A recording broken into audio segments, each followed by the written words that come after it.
the average buying power for buyers went down by 80 grand. That's almost 20%. That's a different type of home going from 500,000 in certain areas. Really just gets to the core of this affordability crisis that we got, and kind of what's going to give. Well, some of the people in the middle are going to the bottom.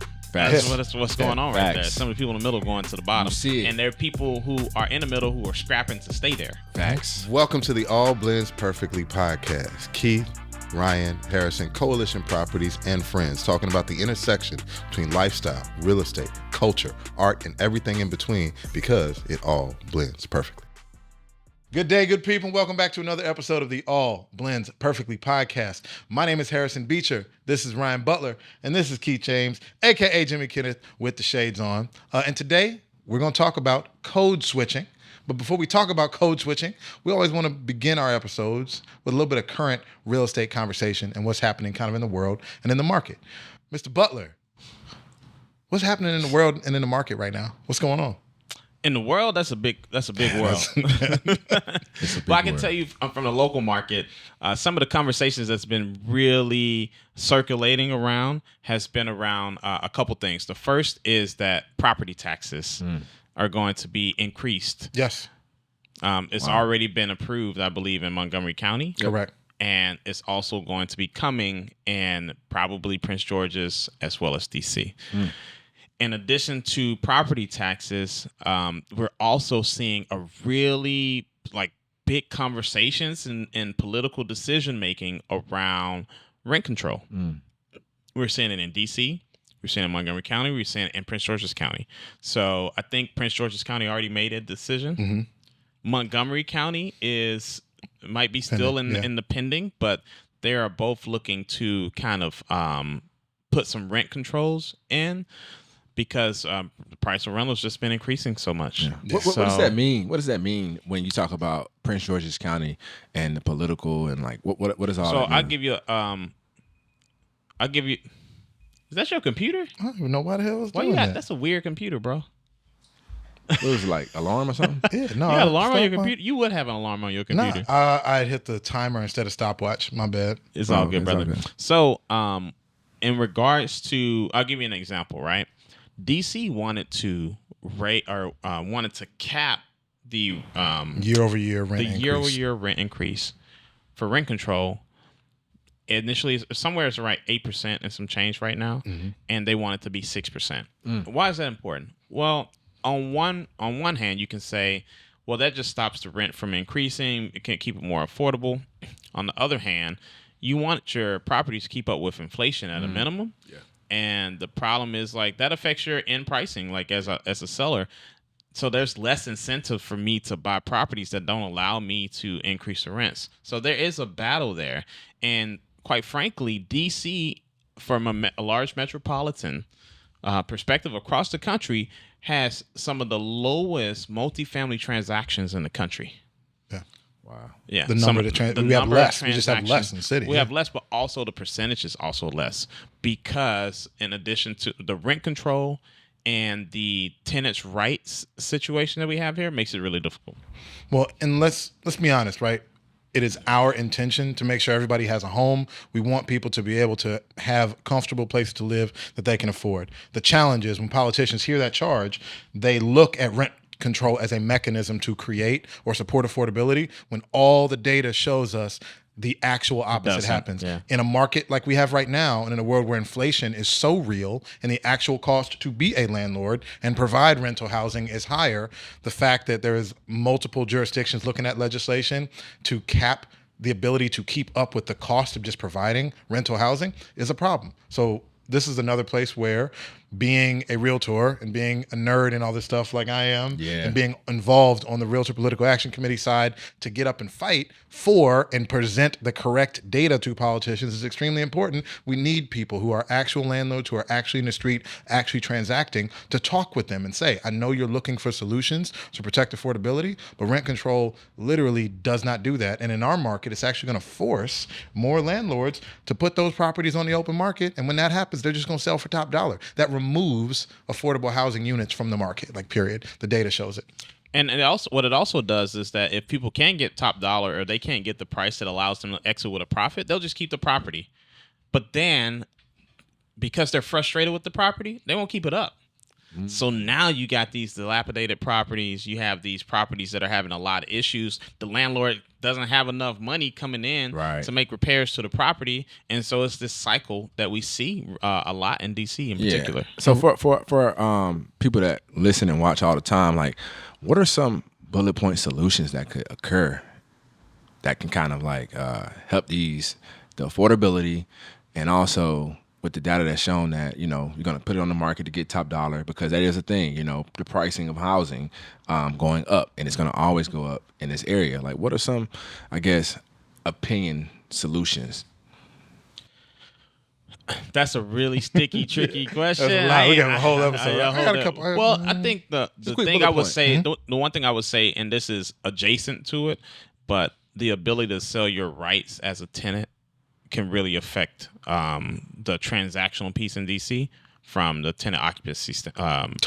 From TOPA. standpoint. The tenant's right to purchase, basically. So tenant opportunity to purchase act. Yeah. Yeah. That's tough, man, because ask the question again. I want to make sure I get it right. So we talk about, the affordability of rent going up, right? And rent control being placed in. So landlords would like to be able to increase rent as they should because they own the property. But then you have the tenants that are like, well, my rent is going up. I can't afford to rent in DC, but I want to be in DC. Like, what are some solutions that you may think that may work for what's going on? Well, this is one of the biggest things we talked about with the Mayor's Black Homeownership Strike Force. It was like stabilizing people's housing options by the government deciding, are you going to correctly subsidize so that both the landlords can maintain their property and keep it up and the tenants can keep up with rent? Or is the government going to decide to provide the housing? Right now, it's a weird in-between place, and there has to be a hard decision. I'd argue that until the governments decide to actually provide and sustain that housing that is at a fixed or below market rate, the subsidies or the incentives for private landlords to do it has to increase. Like, you got to make the whole process to get approved, to get paid, to be able to transact, to be able to keep your rent up at market rate. I'm not even talking about being a slumlord and charging people more than it's worth. I'm talking about just being able to have enough to cover, my expenses and my risk that I'm putting up. So I'd argue that the first thing is just making sure that the compensation and the incentives for private landlords who are forced to provide the majority of affordable housing keep up with what is needed to provide that affordable housing. Yeah, and it's funny. It's a domino effect because that goes back to the budget of where the money is going for DC specifically, right? And we have clients that are like, well, interest rates went up. Like, why don't DC look at raising, Section 8 rental income for rent, right? But it goes back to education and really knowing what's going on and the budget of where money goes in the city. And that's why it's important to get out and be boots on the ground. Be active. Understand what's going on. And to your point earlier, property taxes, as we kind of wrap up the current events thing, property taxes on residential real estate are going to be hit nationwide and increase because commercial real estate income, that's commercial real estate tax income, is down in almost every municipality and city. The vacancy rates, extremely high in DC, extremely high in New York, and those both ownership taxes that were getting paid and the income that those commercial real estate owners were getting is down significantly. And that's honestly another, I won't say bubble, but that's going to be another correction that we're going to feel the But that's so from. stupid when you think about it, right? It's like, all right, we're going to charge you more money because there's vacancy. So since you're already not making the money, or because you are actually like really operating your business and your property to be profitable, we're going to reward you by charging you more money too. Oh, and your interest rate's up right now as well. Oh, yeah. And it's going to be hard to get your tenant right now. Yeah, exactly. Facts. Because like what people don't understand on the commercial side, quite frankly, some of the decisions is really simple. If the cap rate is lower than the interest rate, you can't make money on the property. Facts. Period. That's a line. People that don't know what's the cap rate? Capitalization rate. So that's basically taking your net operating income by the purchase price of the property. That excludes the mortgage, because everybody's mortgage is different, because you can put 10% down, 20% down, 50% down, whatever. So your mortgage and your monthly payment is going to be different, but your capitalization rate is going to be the same. So net operating income divided by the purchase price of the property. Got it. Yeah. So a lot of things that politicians are currently working through. Again, grateful to be in business with you guys and grateful to be in an active region where, realtors step up and are speaking up to their competition. Yeah, I mean, yeah. And keep going on it? Yeah, I mean, this is already in it. We in it pretty deep. Yeah. Let's stay here. What else you got? What's on your heart? Switching. Now, he has someone in his heart that he's want to switch the topic. We got to code switch the topic. And don't worry, next episode. We'll come back. You'll get a code switching one. Dr. Dre next episode. I mean, we're just in the real estate one, and I think this is something probably has been bubbling up in us conversation wise for a while, man. And it's like, it's just crazy how the ability for the government to tighten the screws and just how that like brain falls to everything. I mean, it just affects everything, and they literally can turn the faucet off. Like the debt ceiling conversation. And the crazy part is just the debates around it, which were politics. It was like literally putting on a button or not, had almost a half to 3/4 of a point difference in folks' interest rate over the last month. What? Over the last month. Like we had some clients that were shopping on May 1, got under contract on May 30, exact same product, nothing different. It was like 0.6 difference in their interest rate between the two just because of speculation around the debt ceiling not going up. Fear and greed, man. Fear and greed. Yeah. Like fear makes things, the prices go up, people get scared. Now all of a sudden we got crazy things going on in the market with the interest rates, and then the rates go down, people get greedy. I mean, it's just crazy how it really works, man. It's sad because when we look at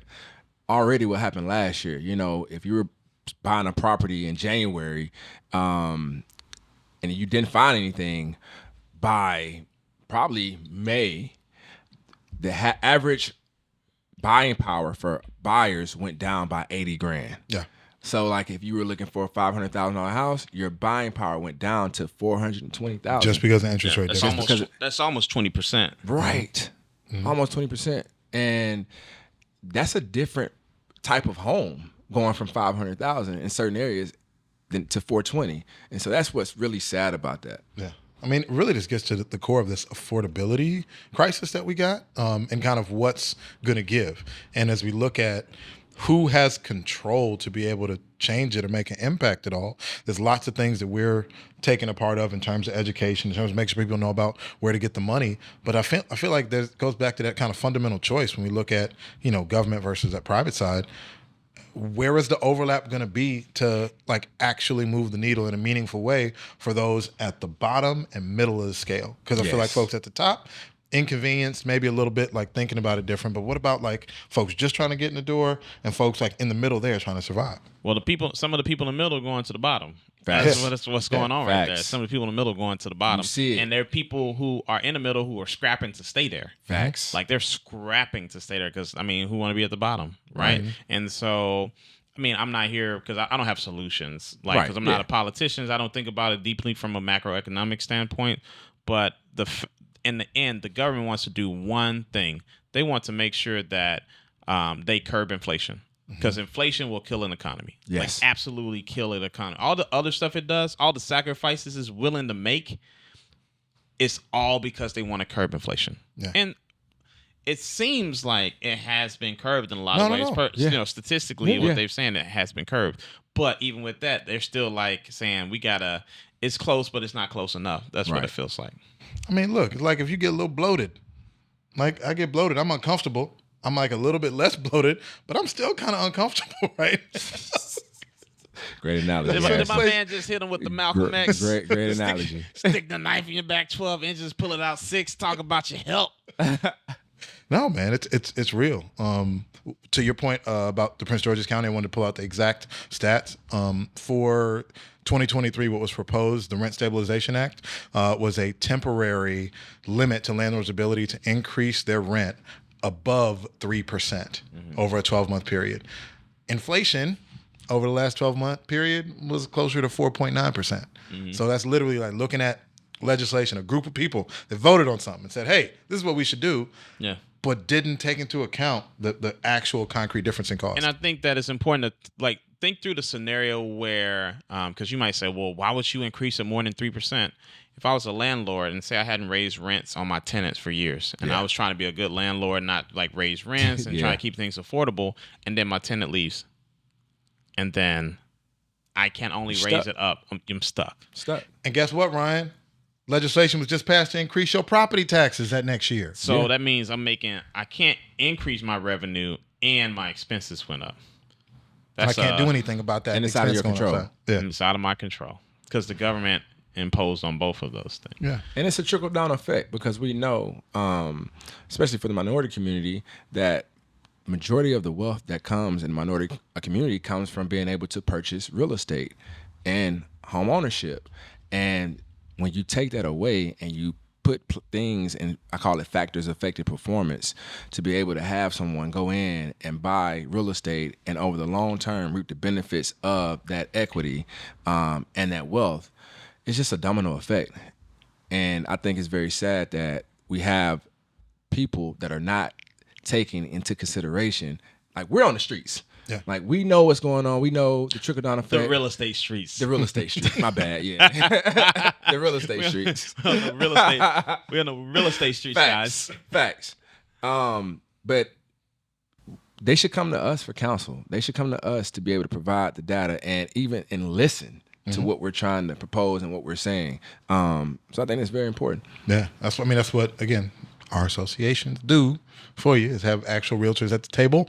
We got to find ways to get our active realtors more involved. Another kind of data point that's connected directly to this, though, is this wages versus inflation conversation. Because if we were looking at, according to the New York Times, over 2020, I guess rolling 12-month period, April 22 to April 23, earnings were up about 4.4%, but inflation was still right at that 5% number. So it shows that, like, even though people jobless claims and a bunch of these other factors that show that there are strong economic things going on, when inflation outpaces it, it's the most visceral and direct thing that people feel that hits their pocket every day. Every day. Right? Every day. And then if you have other outside factors that will make housing more expensive, right? Something's got to give. Yeah. And I guess what the government likes to keep inflation around 2%. They're trying to get it back.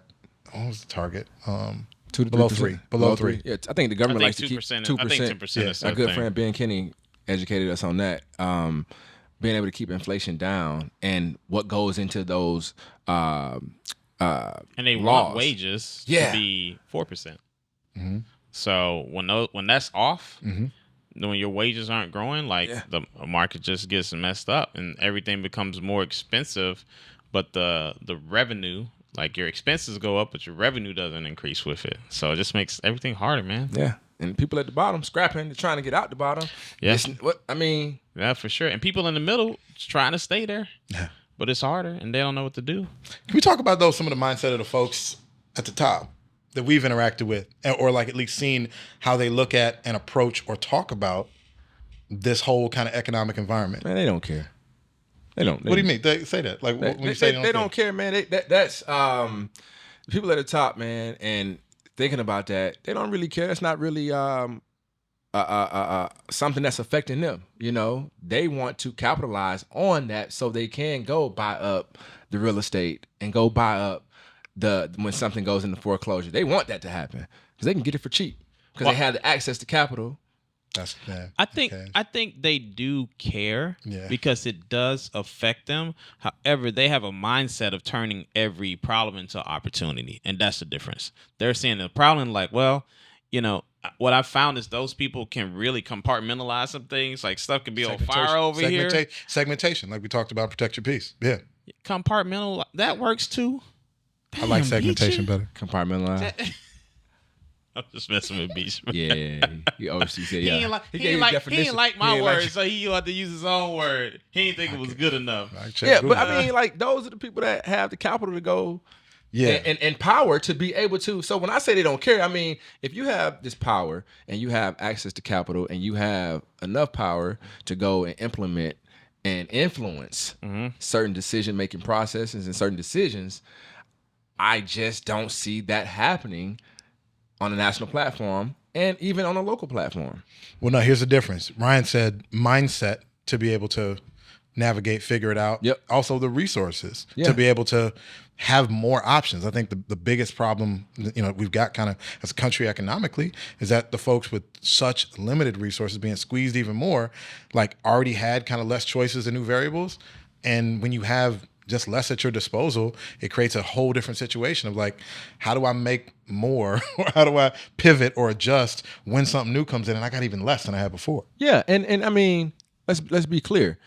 If I'm going to someone just with education and resources that's what we do. Go to people for give people resources and education so they can make the decision to have the opportunity to know what's about to come down the pipeline, what they should be doing with their capital, and from a mindset perspective, how they should. Because you got to think, man, they're just in survival mode. It's just survival mode. Yeah, I think the other thing you'll see is that a lot of the people, or some of the people that we interact with, like they've been preparing for this for a long time. Yeah. Like they have been preaching and preparing and talking about this for months. They're like, get ready. Yeah. And then some people say, oh my God, this is a surprise. I can't, where did this come from? And it's like, I mean, we have been talking about this for years now. And by this, you mean what? Market correction, things changing, things not being as hot or good as they were. Recessions. We've been talking about recessions for like a recessionary market for at least 2 years. Facts. Since 2020. Absolutely. And then 2020 came and went, and things went up, like went down, like for like 2 months, went up. And then after that, we went right back into preparation for the next recession because they all thought it would be like the economics, the numbers, the projections all showed that, like specifically in real estate, for example, we knew that home sales would go from a record sale of over 6 million home transactions a year to 4. Yep. I mean, what's that? 6, 12, 8. That's a 35% drop. Yeah. In business. And so we've seen that. That could be a 35% drop in your revenue. That's a 35% drop in the number of realtors we're probably going to have. Yeah. Like it's going to be a direct correlation, the number of transaction size we have to the number of realtors and business and all that kind of stuff like that. That's just on the real estate sector. There's so many other related businesses, as well as non-related businesses that are having these types of issues. Facts. That's a good point. I was trying to look up real quick a quote from Young Jeezy on the recession because Which he just one? spoke. Now I was just trying to see from the lyrics outside of it. I don't know if y'all got something that comes to mind from Young Jizzle when he talked about, because he told us, he's been telling us. In 2008 when the recession came out. Yeah, my president is black. Yeah, it's the cycle. Recession, but also, like, I mean, we look at just folks who are well positioned. I think it's a conversation of privilege. For like privilege, like when you got your feet on solid ground, right? And I've got backing, I got savings plans, I got this, I got other folks around me that have been through other market cycles and recessions. That's arguably the most important thing you can have in addition to resources, because they're giving you the game and the mindset, and they're the ones screaming like, hey, here's what you should do. Like, and I think when I was listening to the question, I was like, something about it, I was like, well, I feel like there's the difference between the people who are kind of have a certain level of financial security. I think the biggest difference that I see is that the ones who don't have any issues that are addressing their issues in a manner where it seems like they're still safe, they piled up a bunch of cash. Yeah. And if you talk to them, it's because from the last recession, they knew.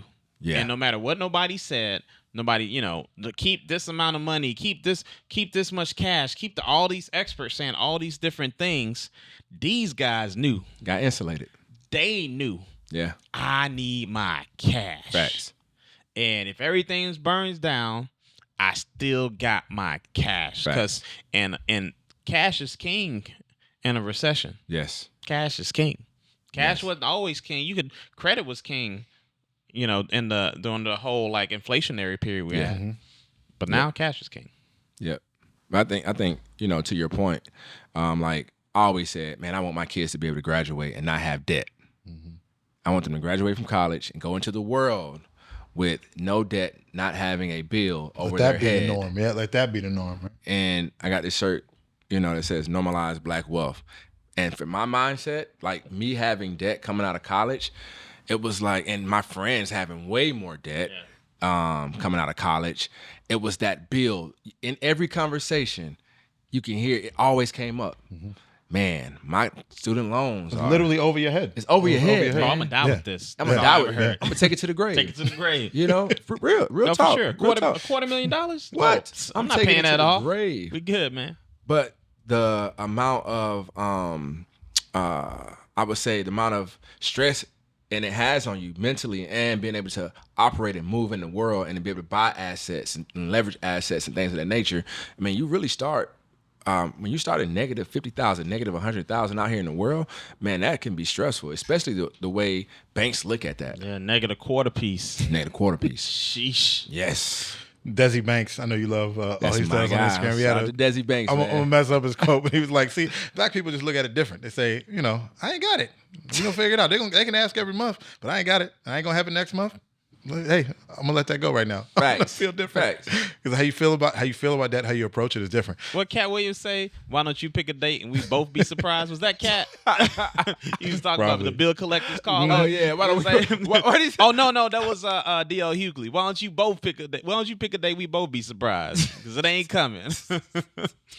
So, an element of Young Jizzle in his land the Young Jeezy lyric that you really want to land, because I know you want to land it. No, I mean, and for some reason, my son addicted to polos. That's why I just think about the recession. It's like, dang.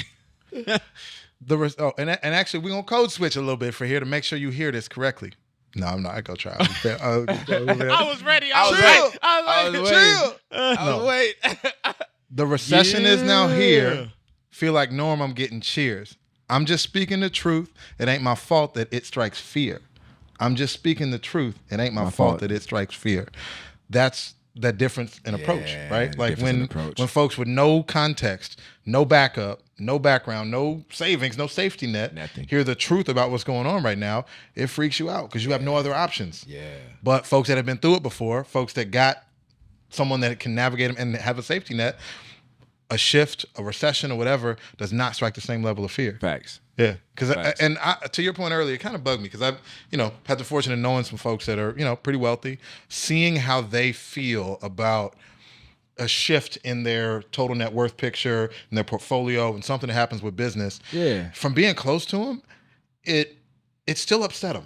It was still upsetting. Like there's a difference because they had such a strong command of all of their financial world and what was going on. Right. They felt the loss. Right. But that loss was almost more academic. It was like, I'm looking at it from the outside and like, man, that is terrible that I have. That is really frustrating. Right. Code switch. Instead of like, I don't know how I'm going to pay rent next month now that this is like, there's a difference between like looking at something from the outside and feeling it versus like living through a very hard lifestyle change that will be required of you because of this. And I don't know. And it was interesting to me because I'm looking at folks talking about, had to sell a property, had to lose about $1 million on it. And really unfortunate, but tomorrow they will wake up. Well, LeBron said that man, everybody else gonna have to wake up. I'm gonna still have my mansion. I'm gonna still have my cash. I'm gonna still wake up with my family. Like that's a real And again, don't hate them for it. That is what we aspire to have that level of both context and resource to be able to navigate and to be able to capitalize. I mean, that's the other piece of it that's harder to say, and kind of what you were hinting at is that there's going to be a lot of folks in a recession that can capitalize. Yes. That can double down and add to their asset pool and ride it out. And that's, another big conversation about where politics come back into it is this significant disparity in wealth. I mean, that's what recessions create, right? Yeah. It's like more gets pushed to the top. And I think that's only going to happen again now. That's where insulation come into place. The insulation come into place. Count on Esquire Chris. Yeah. So I'm gonna be in this episode one way. I'm gonna be in this shit regardless. which we have done many times before. Facts. Oh man! All right, Ryan. So we're wrapping this convo up. Is there anything else in kind of the current world on your heart, on your mind, what's happening that people should know about, and what should they do with kind of the current state of affairs? Be ye encouraged. Be ye encouraged. Be encouraged. I mean, because if you don't, you can wallow. Yeah. You can sit there in your feelings. You can let me look. Where the camera? Right there. I'm looking at you. Here it comes. Here it comes. Rolling like Get a ready. bitch. Hey, Take no, your that's time. real. Listen, I'm gonna take my time and tell you something. All right, let me encourage you. Let me put this Better in your land heart. Yeah, you better land this. You big expectations. You did. Nah, you can X that out if I mess it up. No, but seriously, man, like this is the time to be encouraged, because if you don't, you can sit, you can wallow, you can have your feelings and not do nothing. Yeah. This is not the time to sit there and not do anything. Yeah. Because it's gonna pass you by. It's gonna pass you by. Yeah. And it's tough, man. Like I even go through things where I'm working on projects that have a negative energy right now. Like I don't want to do it. It's got problems. Yeah. It's not pretty. It's not nice. It's none of those things, right? And at the same time, I have to go and look at these opportunities. I'm not saying it's easy. I'm not saying it's not hard. Yeah, man. It is hard. Yeah, man. But you got to wake up and look at yourself in the mirror and ask yourself, who do you want to be today? Like today. Yeah. Because you can only do what you can do in one day. But who you gonna be today, right? That's and you good. gotta step up to the plate and be able to do that. And you're gonna fail, man. Like it sucks.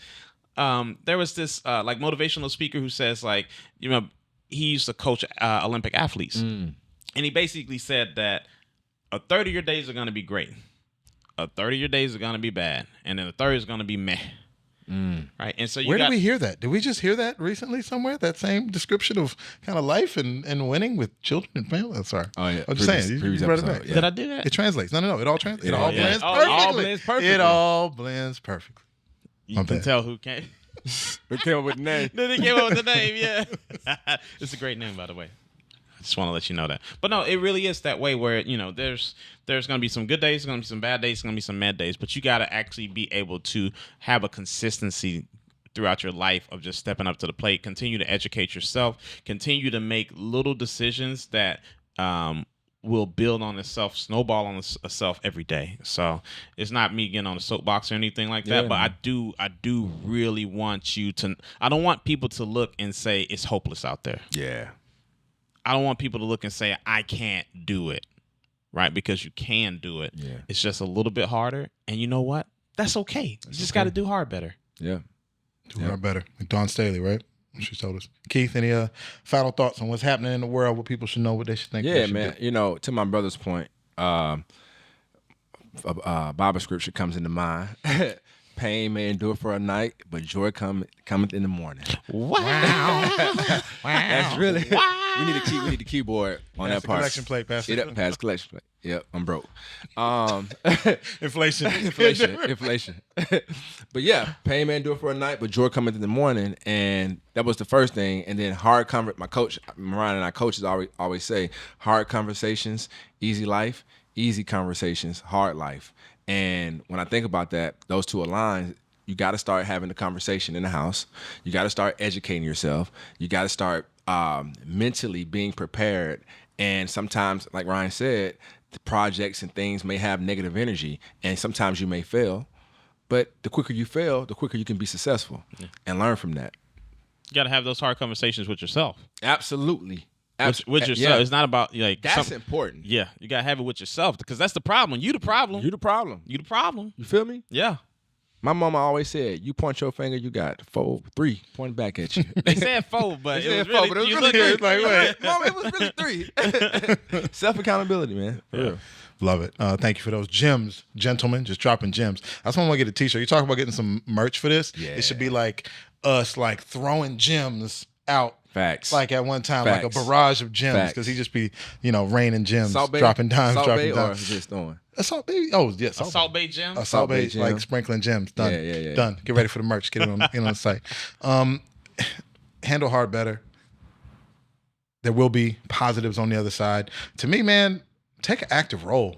and what's going on. Like, I think the biggest problem a lot of people have, be it political decisions, be it economic and macro things happening out of your control, what are you doing to take an active role in it? Specifically from the political side, we have seen the direct impact when people speak up to their local, state, and national politicians about what's going on, more so at the local and state level. Constituent harm actually changes legislation. Meaning, if we can explain how a decision they're making will be harming us or impacting us, politicians hear it. They do. And they got to hear more of us than just one. So that's when I say take an active role. It's easy if you're a realtor where you're at, because realtor associations do this and have a mechanism for you to plug into. But even if you're not, these things that impact like housing and real estate and taxes and finance, in fact, everybody. So it matters. Take an active role in it, step up, speak up, and let the folks know that they need to find better solutions to help us navigate out of what we're in right now. All right, fellas. Great conversation. Absolutely, man. Appreciate the pivot. We're going to bring back another code switching conversation for you at another time. See what I did there? The best way to stay in touch with us is by following us on YouTube. Make sure you get to that page, you subscribe, you like, you share, you comment, and make sure you check in for all the new episodes. You can get to this gentleman on Instagram at Ryan Butler Hoya. He is online at Keith James Realtor. I am at HL Beach, and our sales team is at Coalition Properties. Thank you so much for joining us for another episode of All Blends Perfectly, and we'll see you next time.